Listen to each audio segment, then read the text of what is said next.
everyone po has been informed that every CSO will be given time to make their presentation in the front. Before we move to the presentations, we want to share with the CSOs.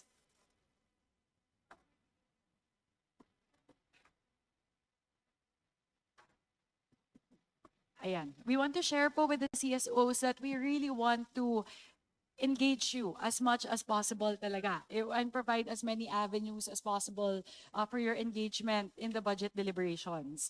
I believe that some of the CSOs have provided their feedback that they wanted a greater voice in terms of the budget deliberations, meaning the briefings and the hearings themselves.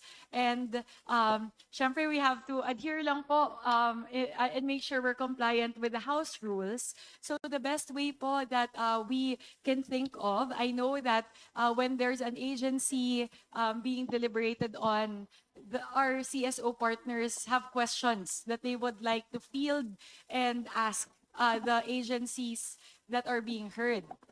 So, yun po yung nakikita namin kasi initially we were thinking of identifying champions among congressmen because you know po as per House rules, yung pwedeng mag-interpellate would be congressmen, di ba? Representatives during the deliberation. So, what we thought of would be the best champion for the questions of our CSO partners for a particular agency would be the vice chairperson of the Committee on Appropriations in charge of sponsoring that agency's budget. So, ang gagawin po natin in partnership with the task force is that if you have questions for a particular agency, if you may provide your questions, if possible, 24 hours before the scheduled hearing of that agency, will collate all of the questions from our CSO partners, and the vice chair of the Committee on Appropriations assigned to sponsor the budget of that agency will be the one po to field the questions, ask the questions submitted by the CSOs directly to the secretary or the undersecretary of the agencies involved. So yun po kasi the others have been very effective in just messaging the other kongs na, may you please ask this on our behalf. But we want to make it more, I guess for the others na halimbawa po, they don't know how to send in their questions, we want to really open up that medium, that avenue, and to make sure that your questions are asked during the committee hearings. Kasi alam ko po that is one of the most important engagement channels,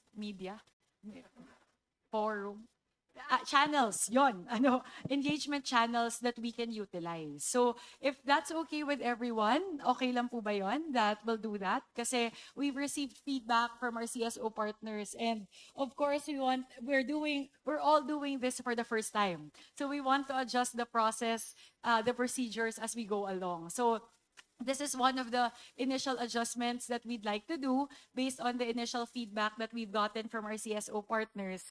Na you can send your questions. We'll just talk to Doc June Meral and our task force for CSOs just to have that siguro one channel, either via an email address or a cell phone number where you can all send your questions. Ang request lang po namin on the part of the committee, so we also have time to process it internally, channel it to the respective vice chairperson of APRO who will handle the agency, if we may ask for the questions po 24 hours before the scheduled committee hearing of a particular agency. So, yun po yung unang avenue na iniisip po namin. So that's really allowing for greater engagement during the committee hearings. We're also opening it up kung all throughout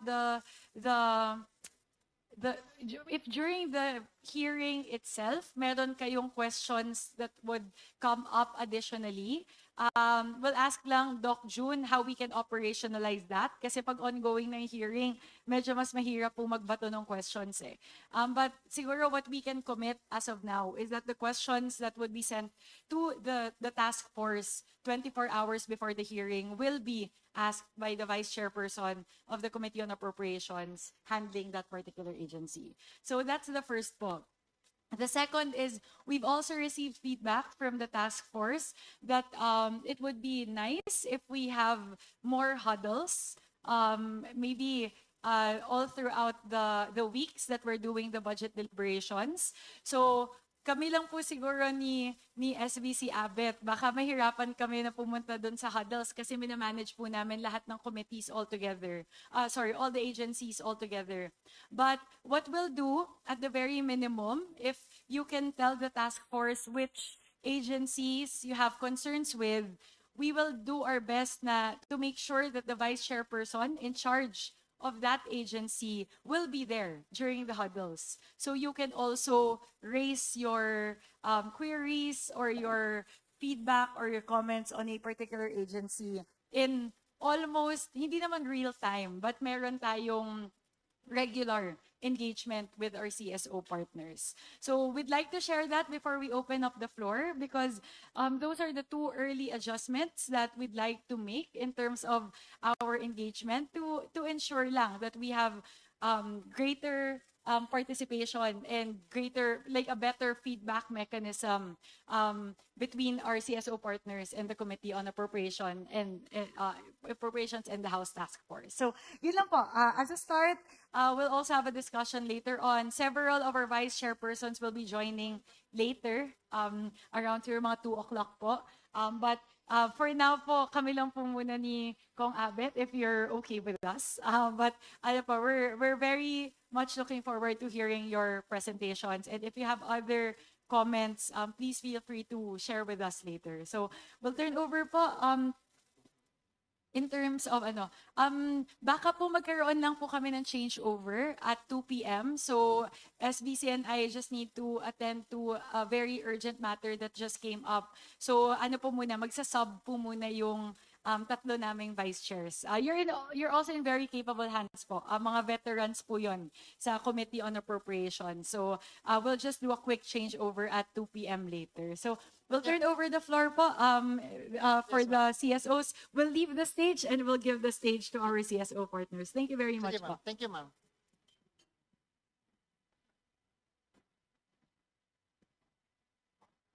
Dito na lang sino mo. Yeah.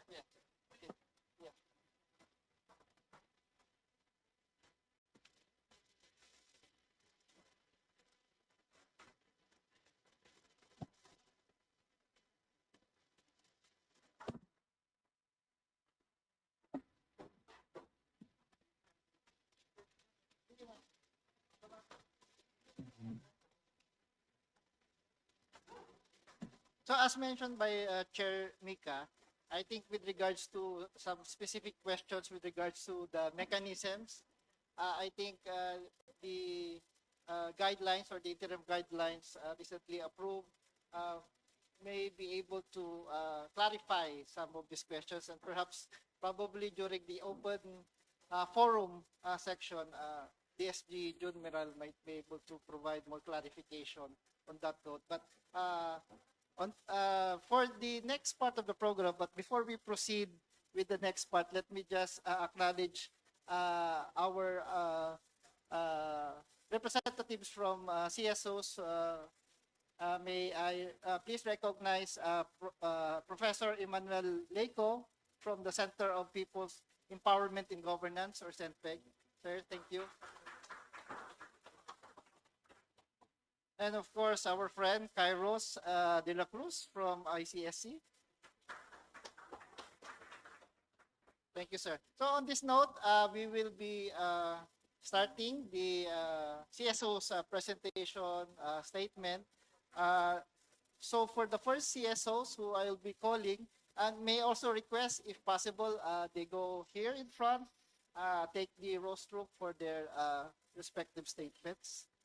So may I call on first former House Member Liza Maza for her statement with regards to this dialogue. Ma'am? Thank you very much. Maraming salamat po. Maraming salamat sa Chair and Co-Chair ng Committee on Appropriations para po sa pagkakataon na ito na maihapag namin ang aming pagtingin sa budget at saka sa proseso na binuksan ng House. Ako po ay nagre-represent ng Council for People's Development and Governance, CPDG, at ito po ay isang pambansang alyansa ng mga organisasyong nagsusulong ng kaunlarang nakasentro sa mamamayan at tunay na demokratikong pamamahala. Sa loob ng maraming taon, nakapagtulungan ang CPDG sa mga komunidad at tagapagtaguyod ng mga patakaran upang matiyak na ang mga programa ng pamahalaan ay tumutugon sa pangangailangan ng mahihirap at mga sektor na madalas na naiiwan at hindi napapakinggan. Ang CPDG ay kasama rin po ng bagong tayok na network. Ito po ang bantay budget na binubuo ng mga organisasyon, institusyon at mga eksperto na nagmo-monitor ng budget para sa 2026 at ng proseso nito. Matama po naming pinag-aralan ang proposed budget at matapos po naming suriin ang panukalang 2026 national budget, nakita namin na ang budget na ito ay walang pinag-iba substantially sa mga dati ng budget. At ito po ay hindi tumutugon sa layunin ng pag-unlad ng ating bayan. Bakit ko po sinabi ito? Alam po natin na ang pambansang budget ay hindi lamang talaan ng mga numero. Ito ang malinaw na larawan ng prioridad at direksyon ng gobyerno. As a matter of fact, we know that the appropriation bill contains a compendium of policies and priorities of the government. Ngunit sa kasalukuyang panukala, walang konkretong hakbang para maiahon ang nakararami sa kahirapan o mabawasan ang lumalalang agwat ng mayaman sa mahirap. Sa halip na pondohan ang sapat, ang mga produktong sektor gaya ng agrikultura, paggawa at iba pang batayang industriya na kayang bumuhay sa ating ekonomiya, nananatili itong kulang sa pondo. Dahil dito, patuloy tayong nakadepende sa inaangkat na pagkain at produkto. At sa pangungutang sa dayuhan, isang kalagayang nagpapahina sa ating kakayahang tumindig bilang isang malaya at nagsasariling bansa. Hindi ko po isa-isahin ang mga nakalagay doon sa budget para isubstantiate ang claim na ito, pero isang halimbawa lamang, doon sa budget para sa agriculture at saka land reform, mas mataas pa po ang budget sa national defense at saka sa PNP. Mas mataas pa ang budget doon sa flood control, although alam natin mahalaga, pero syempre mas mahalaga ang agrikultura at ang pagkain sapagkat ito ang magsusustain sa ating predominantly rural and agricultural economy. Lalong pinapalala ng panukalang budget ang matagal at talamak ng suliranin, katiwalian, palakasan at ang patuloy na paghahari ng mga political dynasty. Sa halip na maituon sa serbisyong panlipunan at sa tunay na pangangailangan ng mga tao, madali pa ring mauwi ang pondo sa pork barrel, confidential funds, at mga proyektong nagsisilbi lang sa interes ng iilan. Mahina rin ang mga mekanismo ng pananagutan. Kaya't nauuwi sa pag-aaksaya ng pera ng bayan habang naghihirap ang taong bayan. Kaya nga po, gusto talaga naming malaman ano na ang forma ng pork barrel sa ngayon. Sapagkat sa aming pagsusuri sa budget na ito, ay nandoon pa rin po ang pork barrel. Ang isang malaki doon sa unprogrammed funds. No? At saka dito sa confidential and intelligence funds. Gusto rin naming malaman kung bukas ba ang Kongreso na busisiin ang confidential and intelligence funds ng Office of the President o muling magtatago sa parliamentary courtesy ang Kongreso. Tingin po namin panahon na para if we are really working towards openness and